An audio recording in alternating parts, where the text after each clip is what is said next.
Wow. Everything looks so pretentious. Oh, that's why. Well, I have a few hours till dinner. Might as well beat this entire game.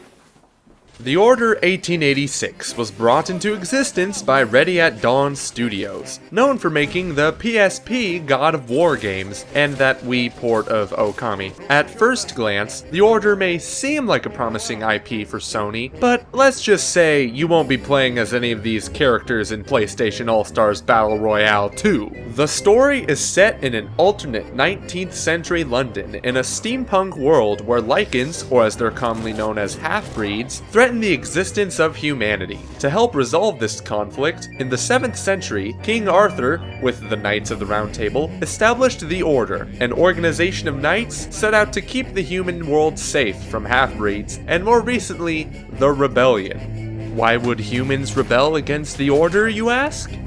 Gee, I don't know, go on the wiki page. That's where I got half that shit I just told you about. I had so much trouble trying to follow the story, partly due to my short attention span, but even then, after rewatching the cutscenes, I knew I wouldn't be the only one having an issue putting the pieces together. It also doesn't help when the characters decide to speak French out of nowhere. Mais notre devoir est de les poursuivre, monsieur. Marquis, nous ne chassons pas des Anglais sur le nouveau continent. My advice, turn on the subtitles. You play as the knight Sir Galahad, joining the cast of other two-dimensional characters, a couple of which are historical figures like Nikolai Tesla and Marquis de Lafayette? Well, I must say, he's looking really good for 129. As most of you may or may not know, The Order 1886 has been criticized to death about how short it is. It's about 5 to 6 hours long. Now, the length of the game isn't the major problem. Without spoiling anything, let's just say this game entirely feels like a prologue to a much bigger story. I can't get over how incomplete the story is. 1 minute, I'm just playing, and the next minute, roll credits. You remember English in middle school, where they teach you about the literary plot triangle? Yeah, The Order ends about right here. I know I've talked a lot about the story so far, but you can't really blame me. I mean, the game places so much emphasis on it, resulting in rather generic gameplay.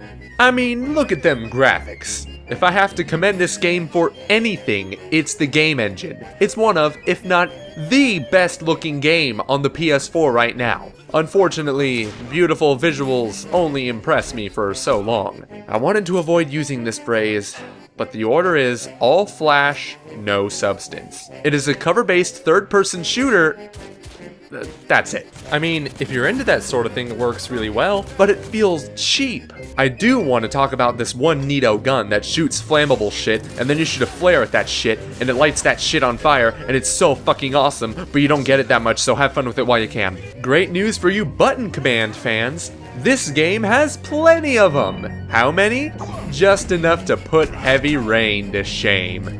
Good God, it is comical how many quick-time events there are. If you want to succeed in a stealth kill, you gotta time your button pressing right too. Ugh, you think that's bad? Look at these Lycan boss battles.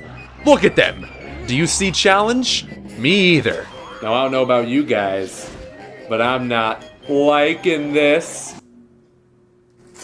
When you beat the game, there's not much of a reason to go back. Maybe collect these audio files to be immersed in the game's rich lore. Sons and daughters of Britain, be merry and joyful, for we have entered a new era of prosperity. Today, our glorious... If you're gonna make people listen to these boring-ass, slow audio logs, I'll just have them play in-game. I mean, they've been doing that since 1993. What do I think about The Order 1886? You must think I hate it, which you wouldn't be wrong in assuming, but the thing is, I wanted to like it so much. I see a lot of potential here, but I also see it wasted on a poorly written story and cheap gameplay mechanics. In a nutshell, I'm in love with the idea, just not the execution. And to think this game cost $60, I would price it at around $20, the cost of your average newly released Blu-ray disc. Or you could save your money and watch a cutscene movie on YouTube. I mean, it's half as long as the actual game. It's open! Get here, Marty!